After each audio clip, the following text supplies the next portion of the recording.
Belas Artes, com autorização do diretor da Escola de Belas Artes, professor Carlos Terra. Obrigado pela atenção. Obrigado. Registrar a presença e, ao mesmo tempo, agradecer a presença do nosso deputado Isalci.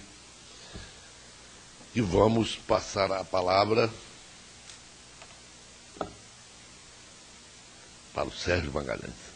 Professor Sérgio.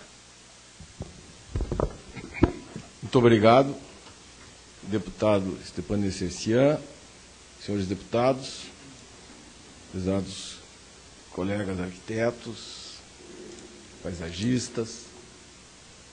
Em primeiro lugar, eu quero agradecer pela organização deste encontro e pelo convite que foi feito ao Instituto de Arquitetos do Brasil para dele participar.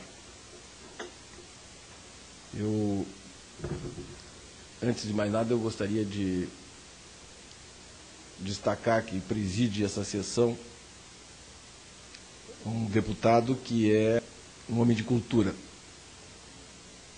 e que sabe perfeitamente que a cultura não há de ser tratada segmentadamente, mesmo que possa ter expressões com diversas características. E eu destaco esse aspecto, porque nós estamos aqui tratando justamente disso. Nós estamos tratando da construção do espaço brasileiro, que é uma ação essencialmente da cultura. Nós não estamos tratando, do meu ponto de vista, pelo menos não é esse o intuito do IAB, em destacar aspectos de natureza corporativa.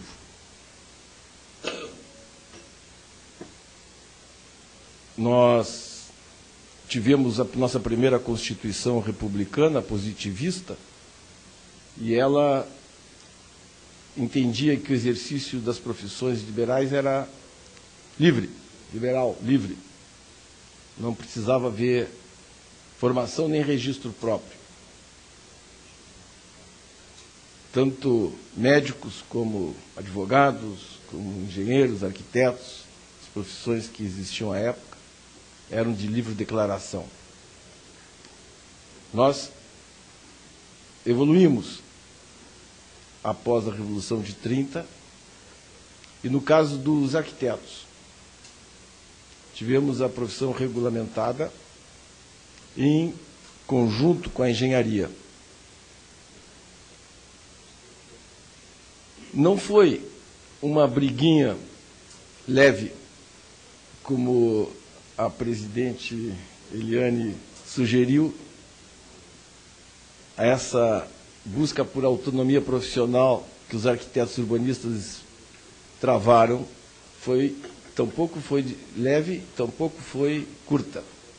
Foram 52 anos em que os arquitetos lutaram para ter a sua regulação profissional própria. Então, também por esse reconhecimento dessa história, o IAB não se encontra aqui para impedir que profissões lutem seriamente, honestamente, pela sua regulamentação própria.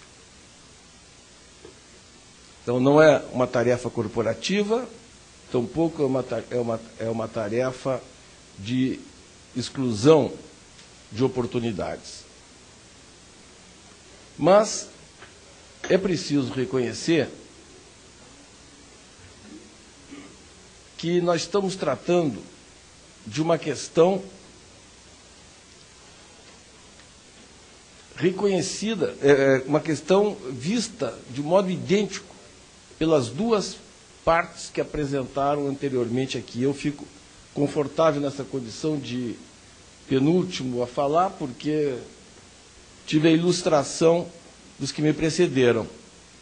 Mas eu destacaria, dentre elas, a da presidente da BAP, a arquiteta Letícia, e a da presidente Eliane, que até nas imagens coincidiram em grande parte. professor Rubens Andrade também, de certo modo, traz uma conceituação que é absolutamente pertinente e reconhecível por todos nós. Então, nós não estamos tratando de universos distintos. E é esse o ponto central que eu tenho que defender aqui como injustificado o prosseguimento ou a materialização em lei do projeto de lei que estamos debatendo. Houvesse uma diferença nítida, clara, poderíamos discutir.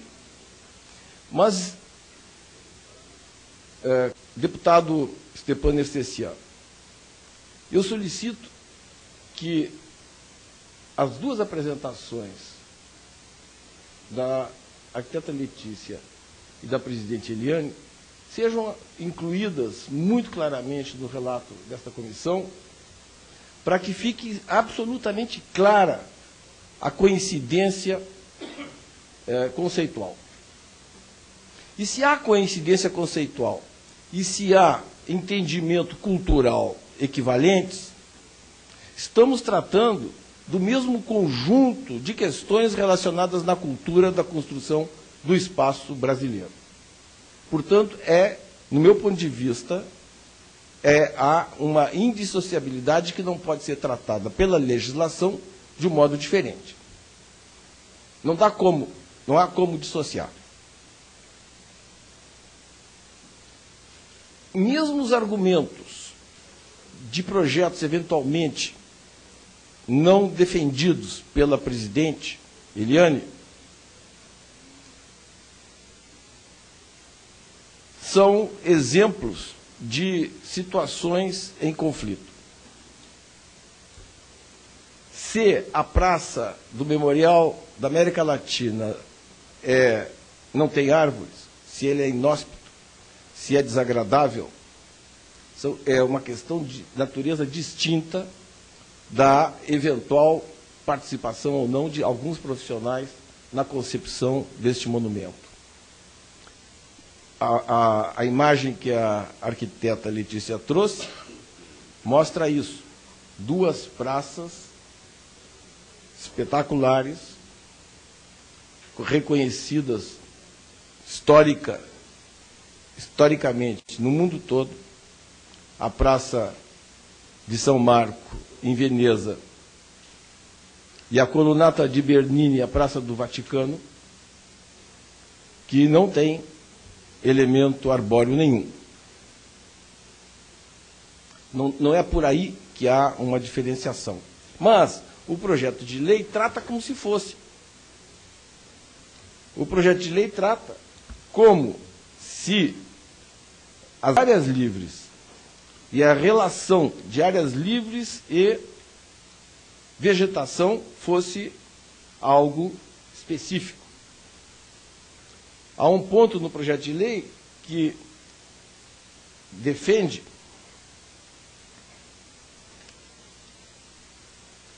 que na justificativa, que algumas profissões têm vocação natural para atuar de forma direta na integração harmoniosa do homem à natureza. Não, penso que há um equívoco nessa argumentação. Nada é da natureza, que nós estamos tratando da cultura. Não há nenhuma vocação natural nesse sentido. Há uma vocação construída. Há um elemento de natureza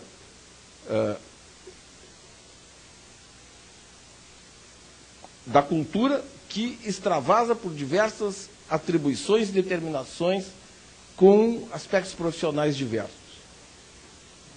Nós estamos tratando de arquitetura, nós estamos tratando de espaço.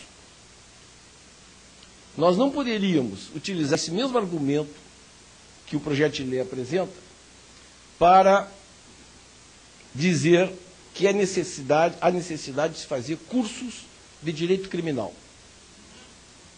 ou cursos de direito tributário, autônomos do curso de direito. Não há esse entendimento. Tampouco há que na área da medicina aspectos especializados sejam tratados desde o início da formação. Não tenho conhecimento de projeto de lei dessa natureza aqui. Nós estamos tratando de corpos de cultura que têm uma caracterização plena. Infelizmente, a profissão que é responsável pela construção do espaço, ela se debilitou ao longo de décadas nessa indefinição não só da regulação profissional, como de outros aspectos muito relevantes da construção do espaço brasileiro, tais como o modo com que são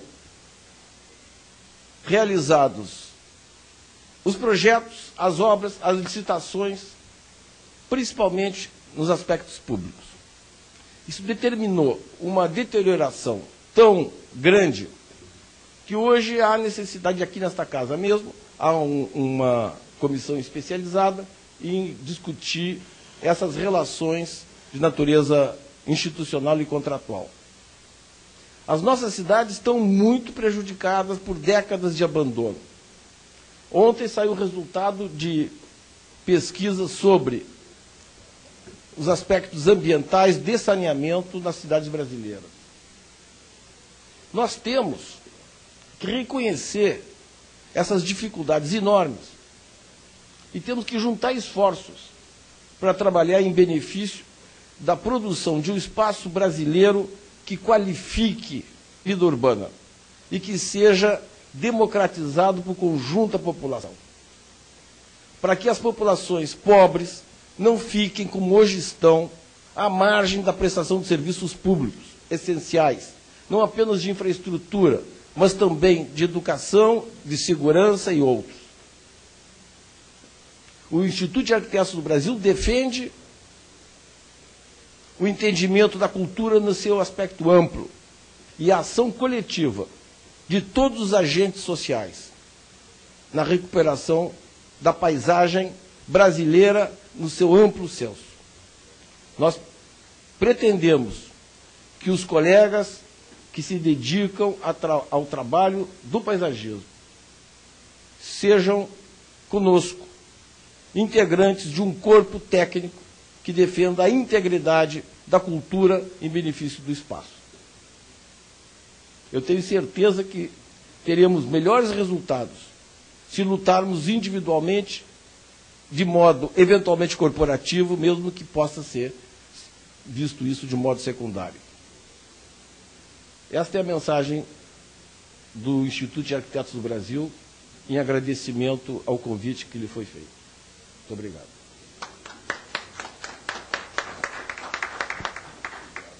Obrigado, professor. Agora, o Júlio Pastore.